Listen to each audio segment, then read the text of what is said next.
Hello. This week I'm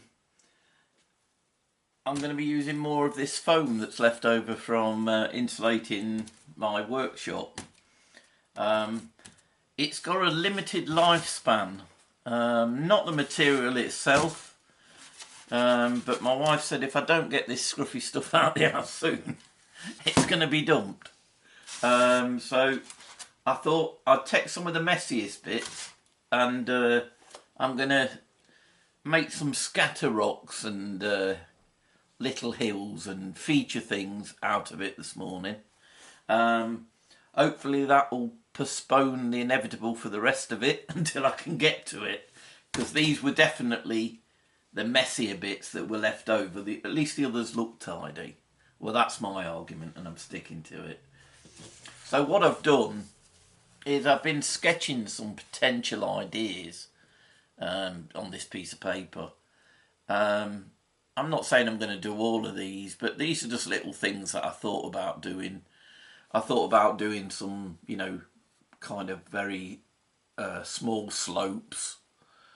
I even thought perhaps trying to do like a bit of a trench system in one of them. And then some of the other ideas were more, I suppose, for kind of fantasy and science fiction type games, but you know, it might be worth experimenting with a few of them type shapes. And then the rest of it, I'm gonna wing it really. I've got a narrow one here, and one that's gonna curl round to the top. But I'm just gonna wing it as I go along, and then see what, you know, what shapes, you know, appear to me really. And I think what I'm going to do as I start carving this, because as you can imagine it's a fairly daunting job at first because it's so messy, rather than dragging you along endlessly long cutting, I'll probably do a little speeded up sequence here to let you see me putting together some of the basic shapes. Right, I'll be back in a minute. I'll just get my equipment and away we go.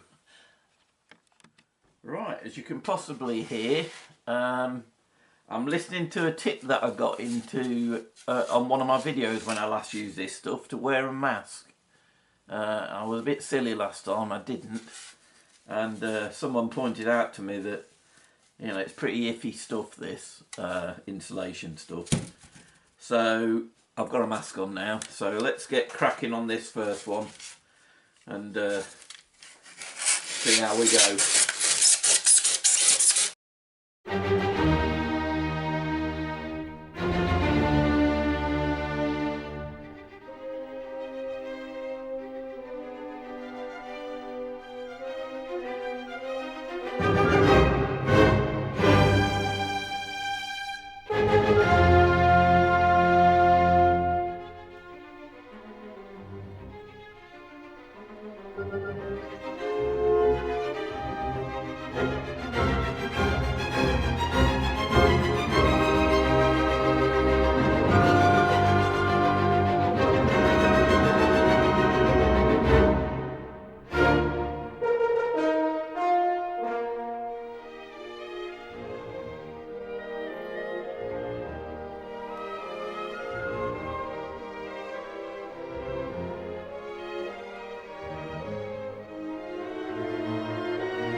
Right, so this is my first basic shape. I've gone for a bit of an outcrop.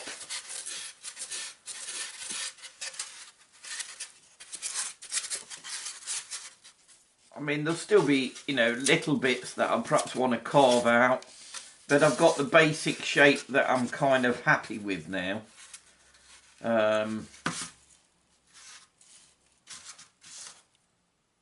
I'll probably straighten some of these, you know, potentially so figures can stand on it or round it or whatever.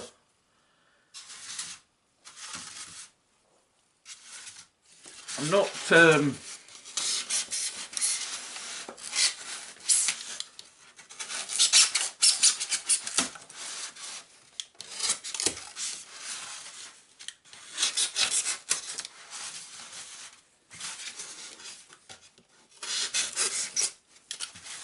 I don't think what I was going to say is that it lends itself to any particular game. I think it could be used in a variety of games.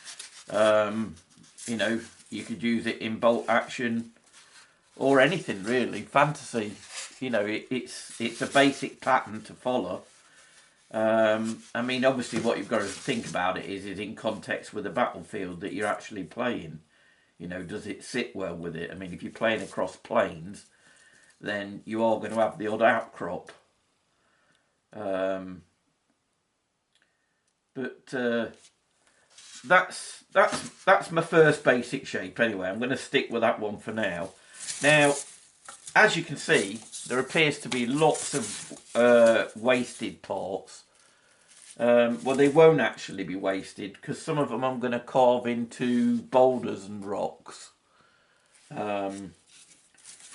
which I'll be doing next. But rather than put you through a whole, you know, spiel of that, what I'll do is I'll get some of these done, you know, get some varieties done, and then I'll bring you back at that raw state and show you where I've got to. Right, I'll be back in a bit. Well, as you can see, I've been very busy. I'm not going to pretend that this was a short job because it wasn't. It was a long job and it was very messy. But I think it's worthwhile. I mean, being as I was going to make such a mess anyway, it made sense to do a whole load of things at once. So basically what I've done is I've gone for a variety of rock type structures. Some I'm going to be able to utilise in bolt action, others maybe not, and I'll just, you know, sell them on when they're done if I can't use them. It'll all help towards, you know, more materials to do other jobs. But I just wanted to make use of that bit that was getting in the way. So I've basically carved out 36 different rocks out of this. And now comes the process really of basing it all up. I mean, you know, just to show you a few of them as they are at the minute. I mean, they're not, you know, nothing too special at the moment, but I'll dress them up to look a bit better than they do. But I mean, not this one. It appealed to me once I start. I cut a few shapes and I got going on this one, and I thought, this is one of them like rocks where you're thinking there's too many straight lines in it. So was it man-made? Was it carved by man, or was it put there before? You know, it was one of them type things. So I'm thinking maybe this would be a good one for science fiction wargaming or fantasy wargaming. And I've done a similar one. Yeah, very different from my normal type thing. And some monolith type ones as well. I've done a set of 3 of them. But then, you know, sticking to bolt action, they're all a bit stacked up at the minute, but this one I've had to carve a few extra bits for the top of it because I didn't like the original shape. But I was going to use this as a bit of a plateau, and I thought, to be honest, this would look good in, you know, in the east.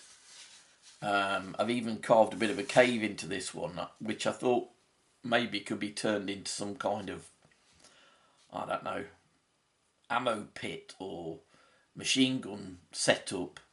Maybe, you know, one of those that's hid in a jungle environment for the Japanese. So I'm going to work at that one a bit and see what I come up with when I get to that stage. Another one just like an outcrop, you know, I could certainly use that in bolt action if I wanted to. But to be fair, I could see it working with, you know, a variety of different scales and models. I mean, I used to have the old 172s when I was a kid. They'd go well with that as well. And it looked something, you know, rather than a little outcrop, it'd look like a mountain. So I've just basically toyed with things. I've even built a bit of a Stonehenge type thing. Because, to be honest, it's through experimenting that you learn new stuff, new ideas, and things come to you. Obviously this one's a bit pressurised because I needed to get this stuff out of the way, but you know, I'm looking forward to it. I mean, I've got a really big one here at the back. This is the biggest one. And yeah, I know the carving, you know, was a long job, but I didn't leave this one. I didn't leave this one purposely big, just to save me carving a load more small ones. I did carve it with like a Normandy type thing in mind, you know, somewhere to put your 88 bunker or something on top of it. I've made it two-sided though, so this side's probably the side that face outwards, and this side where there's ways to get up there, probably on the inside. But you know, that's just the first impression that came to me, that I could possibly use it on a beach setting, but you could just as easy use it anywhere else, or like I've said before, other scales. But again, it'll come when I'm actually decorating it and, you know, messing around with ideas. That's when it'll really start to suggest what it wants to be. Right. Anyway, the next thing, and again, this is going to be quite a long process. I had a bit of a sort out of all my woods and everything to get them in one place the other day. And I'm glad I did now, because I've got all these little offcuts, and some of these are bits of road system that I never used. And I'm going to cut the smaller bases out of these ones. And then for the bigger ones, I have got some A3 size MDF that I can cut the bigger ones out of. So I've got like 36 bases to cut out now. So that's going to take me a fair old while. I'm going to have to set it up outside as well, because it's going to be a bit messy. So I'll bring you back when I'm at the next stage.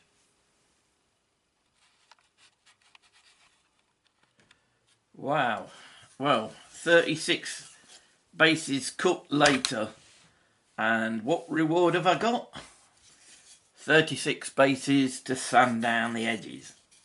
So that's going to be another little fun job to do. So you're going to have to leave me for a little bit while I get these all ready.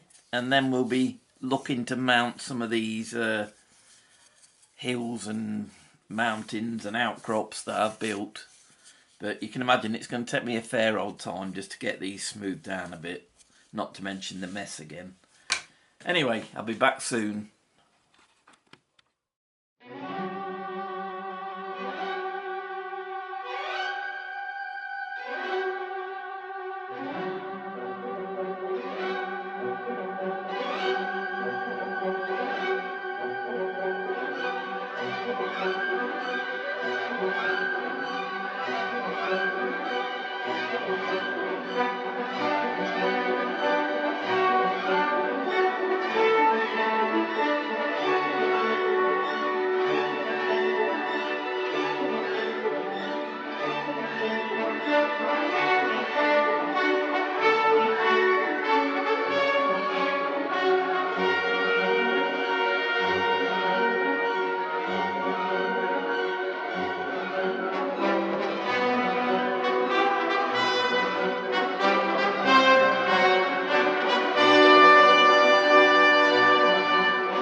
So now comes the process of sticking them all onto their bases. And what I'm going to use for this is decorator's cork to actually, you know, put them on the base.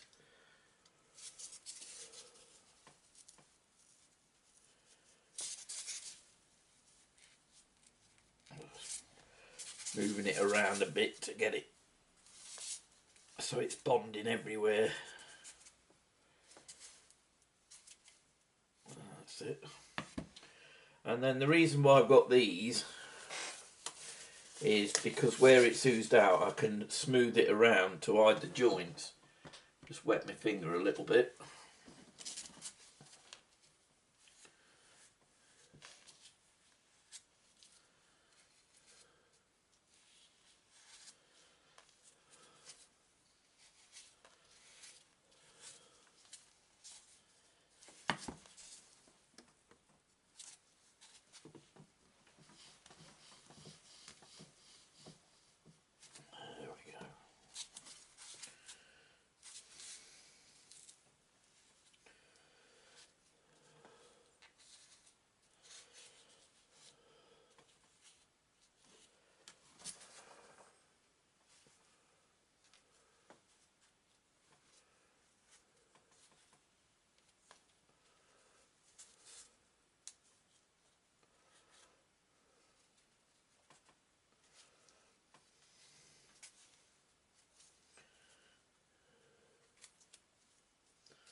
That's what it's looking like.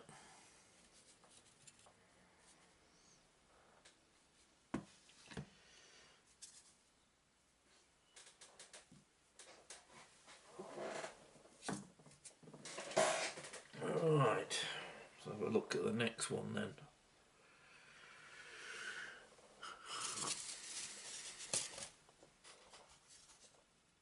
$31. Right.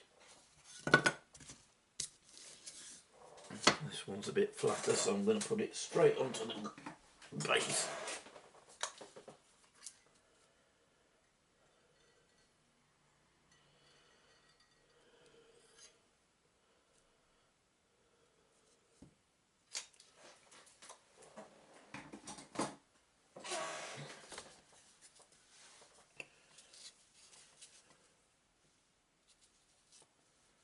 That way around, I think.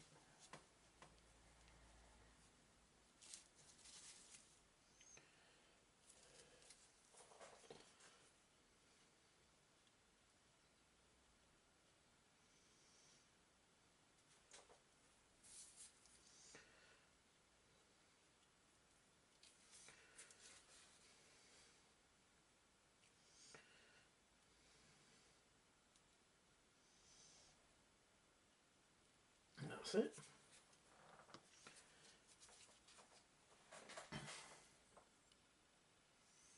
That's that. I mean, you probably, with some of these small ones, you could get away with just using something like PVA or a wood glue. But this stuff's really good for sealing in those gaps, because unfortunately the nature of this foam, a lot of it is not very even, so it doesn't sit as flat as you know, the blue foam does. But that said, it's worth going the extra bit with it to make sure it's bedded on well and there's no obvious gaps. Right, I'll crack on with a few more, and when I get to one that's a bit different, that I want to show you something else, I'll bring you back. I found a slightly better way of doing these smaller ones. I've squeezed some of this into the pot, and I've got out my little spatula, and I'm just smoothing it onto the bottom, just leaving it raised enough so when I push it down it squeezes out. But I find I've got a better control of that, considering how many I've got to do.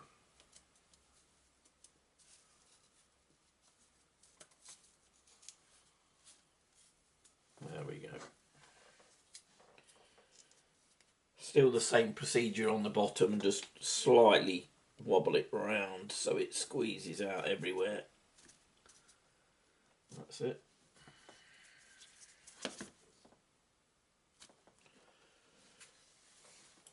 And then just wet my finger and run it round any that's squeezed out.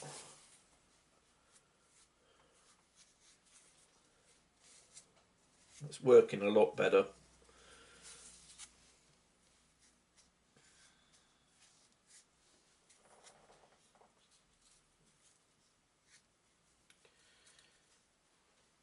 There you go. That's that one done.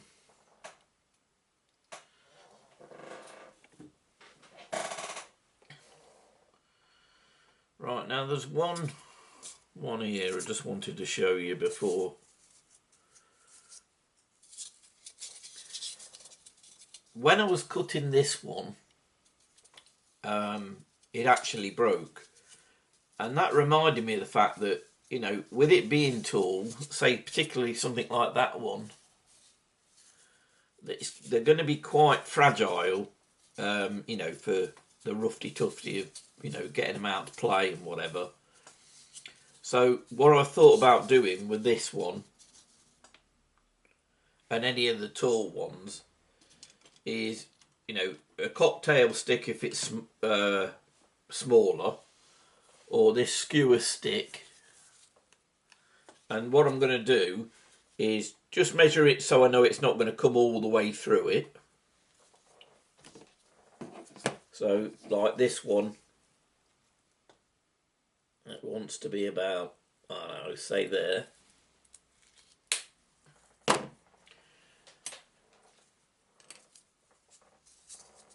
Let's just put a little bit of gunk on here as well to hold it together.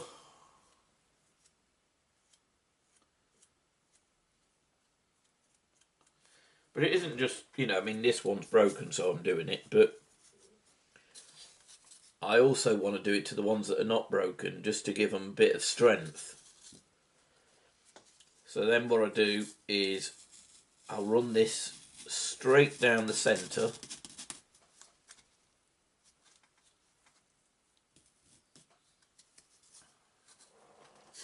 Use one of these bases to push it down. And obviously I don't want it sticking proud from the top, so I'll just use this to push it down beneath. So there, you can't see it now, look. And that's going to give that a lot more strength, you know, because the last thing you want to be doing is knocking it off, you know, when it's all decorated, because it'd be such a shame to lose a piece like that. So that's another little technique that I'm using on these. Right, I'll carry on basing these up and then I'll bring you back. Right, I've got another one of these like monolith ones, so I'm gonna again spear it to give it just a bit more strength.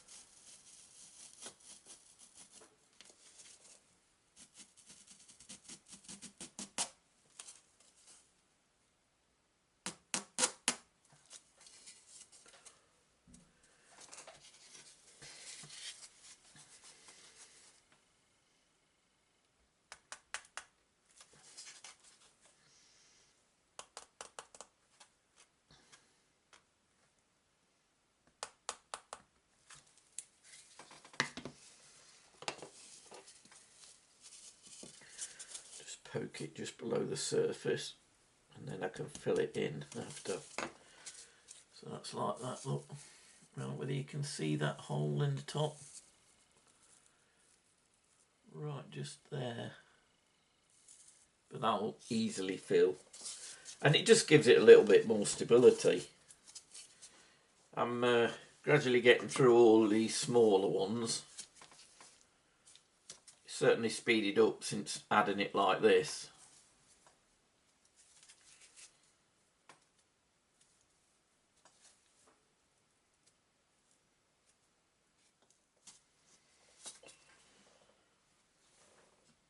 And then wet my finger again and just go around the bottom. As I say, you don't need to worry too much. I mean, this is only really A, it smooths it out, and B, it fills any of the, slightly larger gaps. But you are going to be putting, as I say, basing material down onto this, so you don't have to worry about it too much, just anything obvious. And then that's it.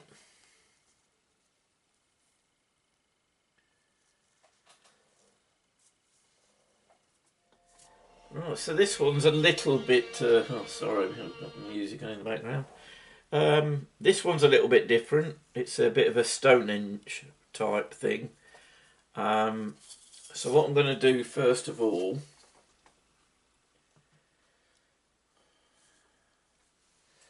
just put a tiny blob of this in the middle.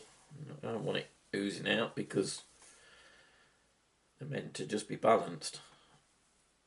But at the same time, I need to make sure it ain't going to fall off. And a little bit on top of this one.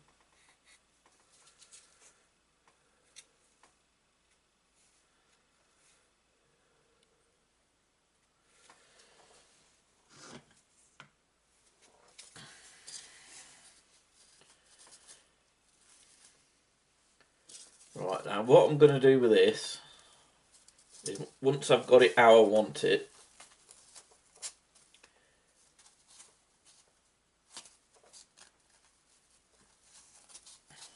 that'll be about right. I'm going to drive these skewers down through the top and into that, not just to hold this on, but to give the whole structure a bit more strength as well.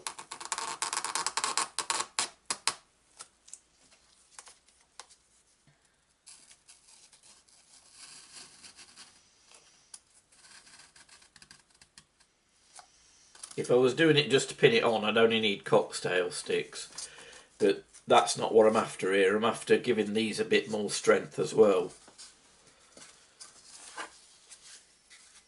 So obviously I've got to be a bit careful here because it'd be very easy to break it.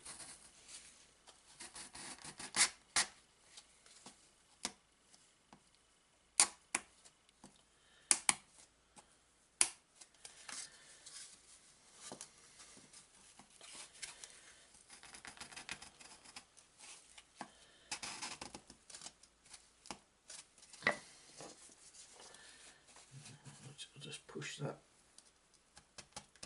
down below the surface.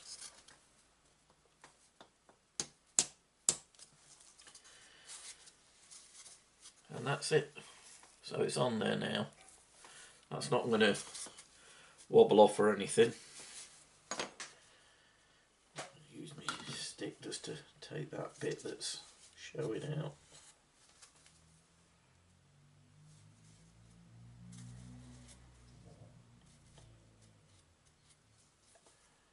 That's it.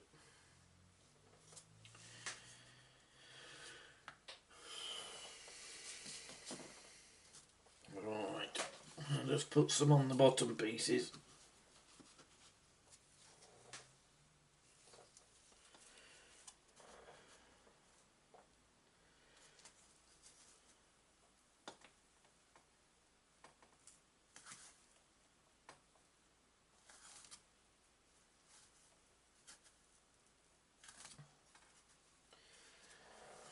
Just wet my finger.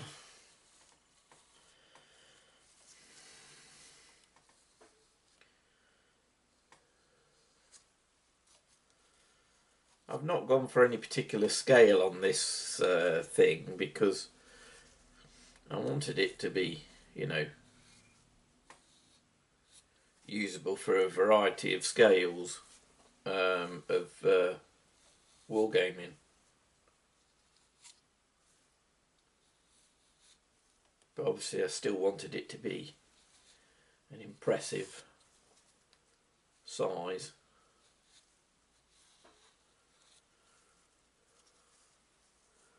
There we go. So that's that one done. Right, I'll press on for a bit. Again, if I come across anything a bit different, I'll bring you back in. Right, as you can see, I'm doing the larger one now. And what I've done is I've squirted some decent amounts of this cork down on the board. But I am going to use this method to put some around the edges, because it'll just help me when it comes to, you know, blending it in.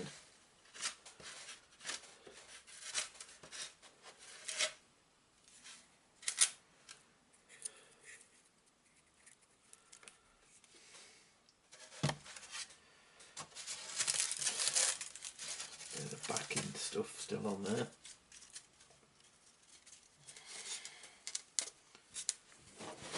See how I've got it placed. Make sure I've got it centerboard. There we go.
Right, just bring that up so you can have a look.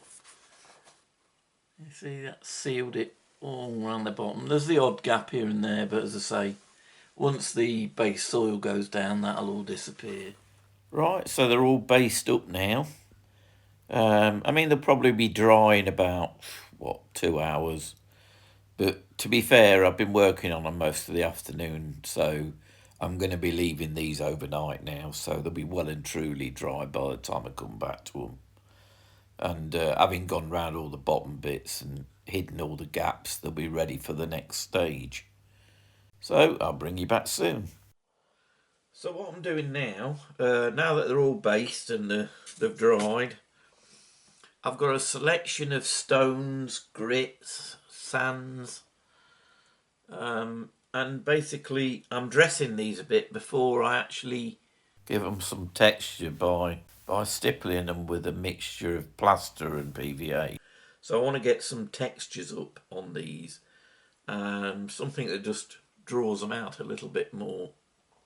So all I'm doing is I'm using some PVA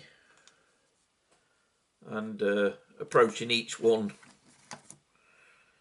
as an individual and deciding where I'm going to put feature rocks or grit, just to dress them up really.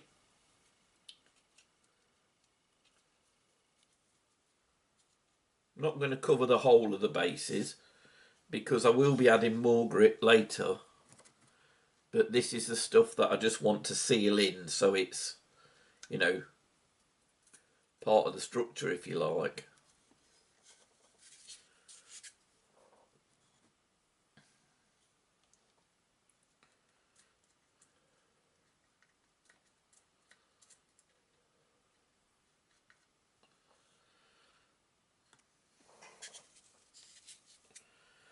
Right, so on this one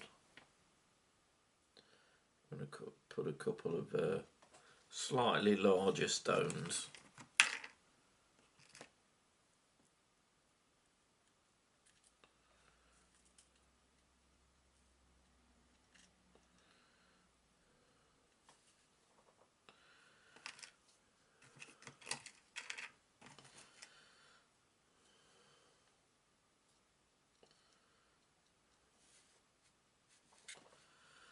I don't want to do the same everywhere, so just change some of the grit sizes now.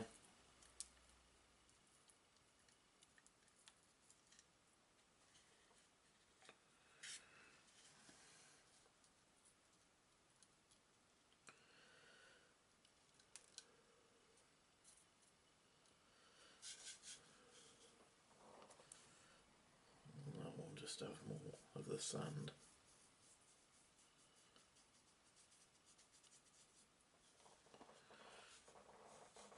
In places I'm even going to add little bits on the rocks.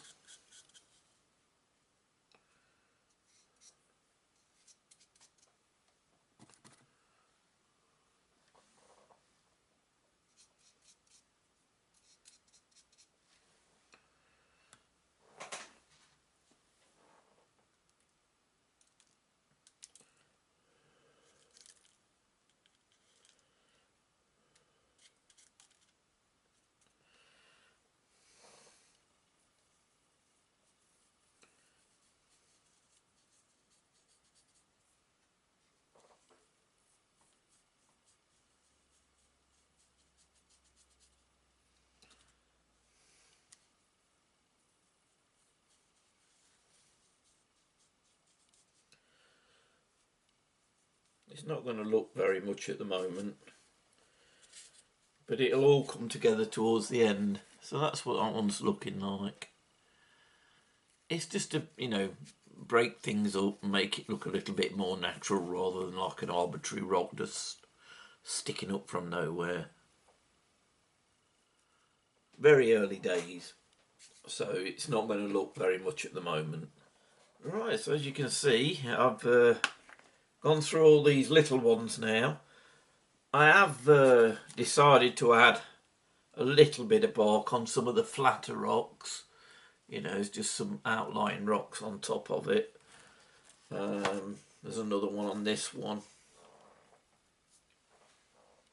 Just to give it a bit more interest, really. As I say, I know it's very difficult to envisage what they're truly like at the minute, because obviously they look so, you know, stark with the foam showing, but I think you can see that they're starting to look a little bit less than just chunks of foam. So I've got through nearly all of them now. I've left just this one, which I thought I'd just bring you back and show you working on this one, and then we can have a quick look at where they're all at the moment. Just zoom in a bit so you can see what I'm doing.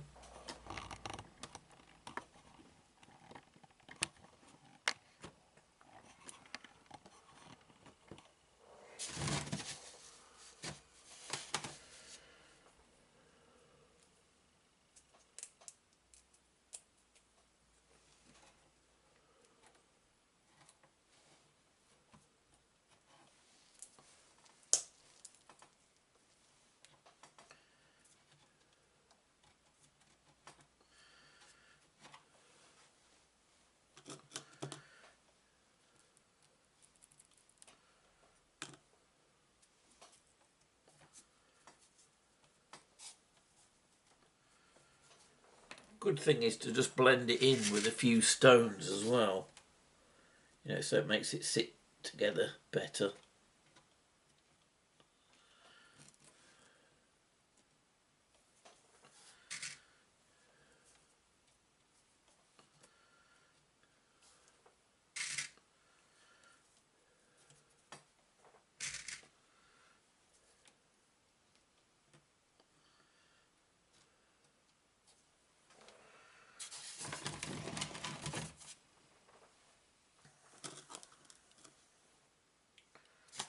What I do want to do is I want to get some stuff in this cave.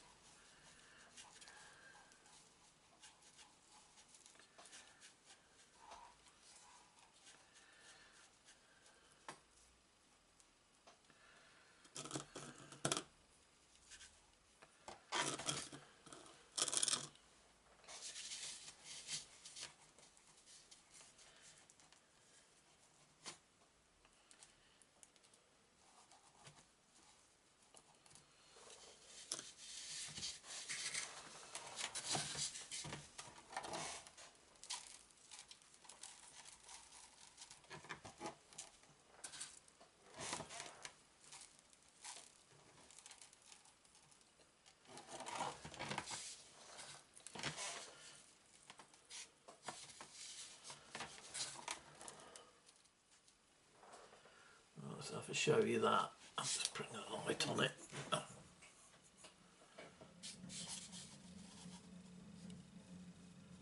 I mean, obviously this is going to be painted and sealed, so, but it starts to give a bit more texture to the piece.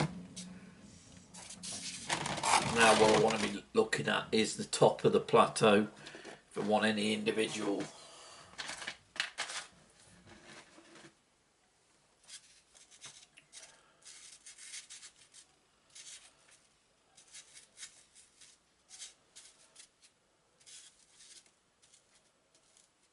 It's trying to make it, you know, it's kind of got to make sense. It's no good just plonking it anywhere. It's got to, there's got to be a reason for it being there.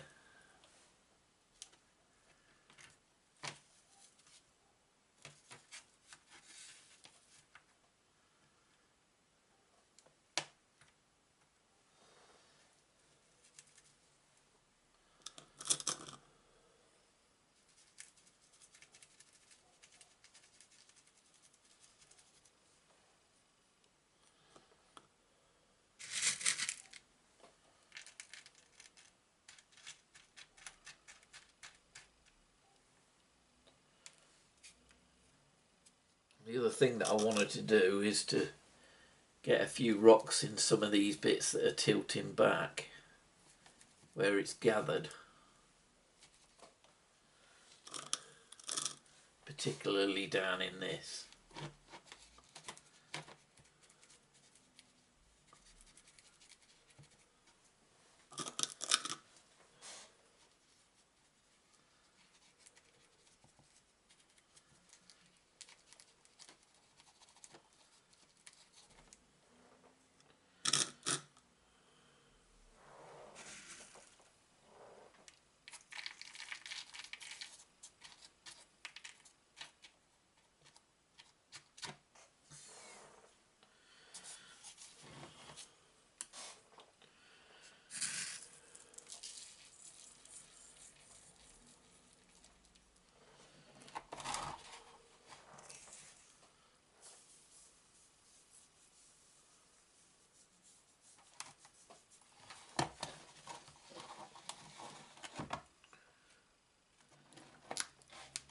And for now, I'm going to leave that at that. Like I say, as I've said before, it looks a bit strange at the minute because you've still got that foam. But once all this has been coated, then you'll start to see the sense of it. Obviously there's a lot of loose stuff on here as well that I'll shake off once it's had time to dry. I've took a few pictures because I thought it might be useful just to show you what I've done to some of the smaller ones. I've basically tried to keep, you know, each type of building, you know, separate and give it its own identity, and just add what I think's right for that particular shape. As you can see, on some I've put a lot more on than on others. But I mean, the main thing is just to kind of lift them up from just being, you know, carved foam, and to give them a bit more of a 3D type feel. I mean, obviously, it's very difficult to see what it's going to look like in the end because obviously it's very stark against the foam itself. But once we've added some more textures and things, and then we start to blend it all in and, you know, do the painting, that's when it'll come into its own, really, because you can pick a lot of these details back out with a dry brush. Right, so now that these have dried, the next stage, because obviously they are still an insulation foam, and we need to, you know, harden that up a little bit so it don't, you know, crush and bend and whatever. So what I've done is I've took a few spoons of like a poly filler, you know, plaster, whatever you want to call it, for filling cracks in the wall, and then just added a generous amount of PVA. I don't know, perhaps 2 tablespoons for just this small amount. And then what you want is a cheap, you know, brush like this that you can stipple it on with. basically. I mean, this came in a batch of about, I don't know, 20 brushes from like a pound store type thing, you know, a dollar store. And you just basically get a bit on the end of your brush.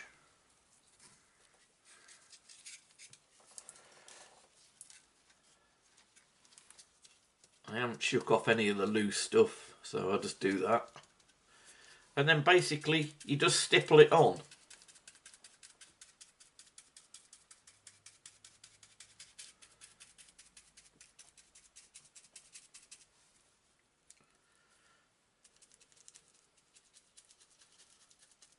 Obviously cover all of the things that we added yesterday.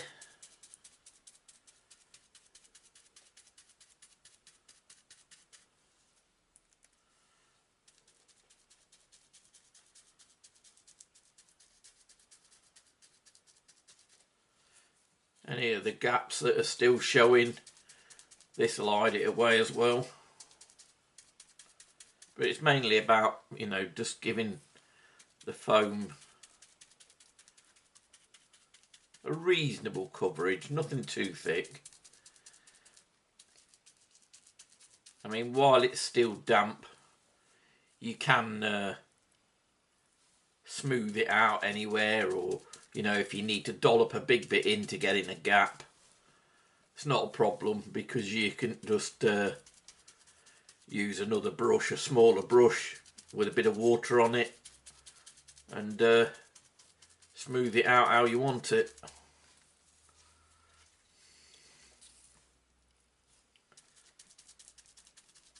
It is a job that you want to go at fairly quickly, because obviously it dries fairly quick, especially when you're using it like this. You know, so I mean, obviously you'd probably be doing 1 or 2 bits at most, so you wouldn't need to worry about that so much. But I've got quite a few to get through, so I'm making sure I've got enough time to use where I mix up.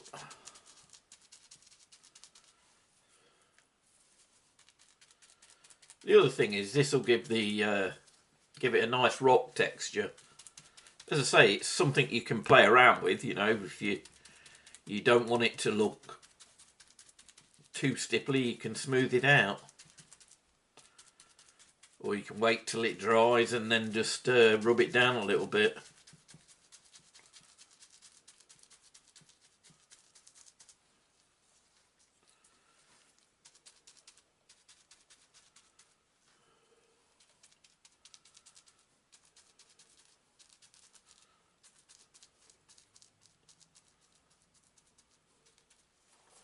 Right, if I bring that up and show you.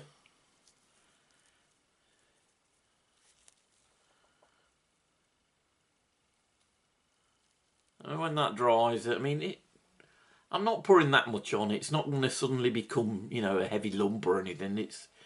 I'm just stippling a small amount on. But it'll be enough to give it, you know, a slightly harder feel, so it's not so malleable as it has been. And that'll add for its durability then. You know, it'll take some knocks and stuff. Right. You know that I've got quite a few to get through. So let me get a few of these done, and then I'll bring you back when I'm working on some of the bigger ones. It is worth taking your time on this stage, you know, because you can get some really nice individual textures on things. And it really does start to bring it together. I mean, obviously, it's only when you start applying paint and things that you're going to really see the benefit of the work that you've done. I mean, it's a fairly relaxing job. I mean, you're unlikely to be, you know, doing as many buildings at once as I have. I mean, I must admit, after about 3 hours of stippling, my arm is starting to ache a bit now, and I'm starting to come to the end of my plaster and PVA. So it's a good job that I'm coming to the last few to get done now. Right, I'm finally on the last one. And oh boy, have I got through my plaster. I've been eking it out towards the end. I've even put a bit of sand in it to keep it going. I can't really pop out and get a pot for this one last one, so I'm going to try and eke out what I've got. I mean, there is a bit of plaster in here, quite a bit of PVA, and quite a bit of sand. But hopefully, it being the last one, I'll get away with it.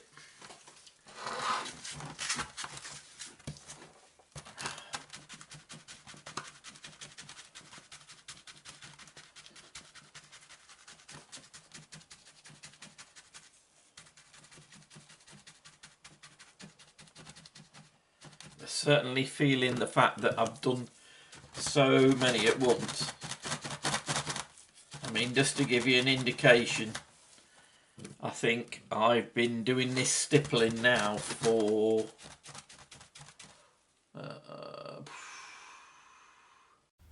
about 3.5 hours to get through them all.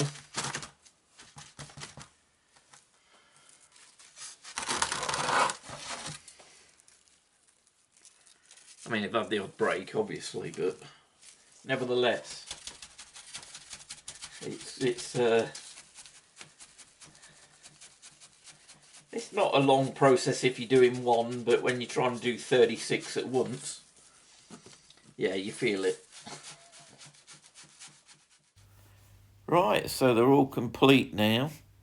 All my stippling is done, as is my arm. It's about falling off. It's just a question of letting them dry now. I was running short of the plaster and PVA mix towards the end. I do need to get some more plaster. I managed to eke it out over the last few. It may be when some of them last few are dry that I might want to give them, another coat of it when I get my new plaster. But essentially they'll be ready for the painting process. Right, obviously I'm going to wind this one up now because it's getting a bit long. And what I'll do is I'll bring you back for part 2, in which we'll be painting up all the rock faces and, putting down the grass and the soils and things to finish it off. Probably adding a few shrubs and bushes along the way as well. So I hope you're finding it interesting. I hope it's, perhaps giving you some ideas of things that you can do. Probably not tackle as many at once as I have. I mean, 36 is a bit much. But as I said from the outset, it was a bit of a use it or lose it with the foam, I'm afraid. Anyway, I hope you've enjoyed it. If you have, please consider giving me a thumbs up or even subscribing for future videos. And any questions, just drop them below. I always answer. Right, I'll see you again soon. Bye.